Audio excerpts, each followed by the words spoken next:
I'm Tom from Do-It-Yourself Home Automation and also from debugger.medium.com.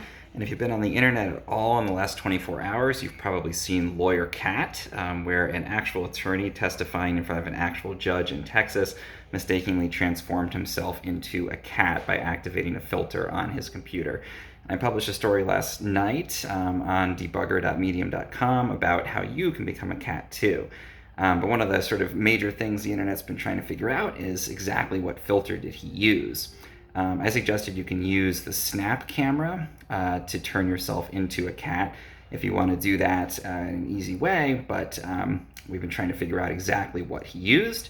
And I'm very pleased to share that I think I've now confirmed tips that I got.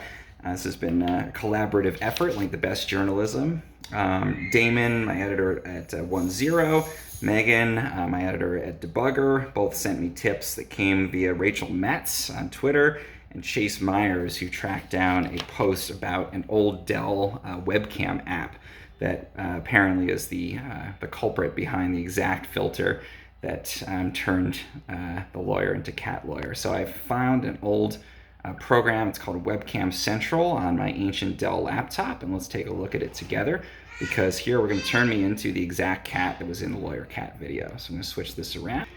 And here's the program, Dell Webcam Central. This is a probably 15-year-old Dell laptop that I happen to have lying around. So there's me on it. I'm going to go over to avatars here. And there's Lawyer Cat. There I am. You can see as I blink and move my head side to side, Lawyer Cat is going to do the thing on my screen. And that's almost definitely, as you can see, the exact filter that resulted in the problem there on Zoom. If you don't have an ancient Dell laptop, like this lawyer apparently did, then you're going to have a hard time using the exact cat filter seen here. But as I share in my debugger piece at debugger.medium.com, you can use the snap camera. It's from Snapchat. Download it and you can become all manner of different cats using the filters that they provide in that app for your next Zoom call or court appearance. If you found this helpful, please subscribe to me here on YouTube. Please follow me at debugger.medium.com to read the whole story.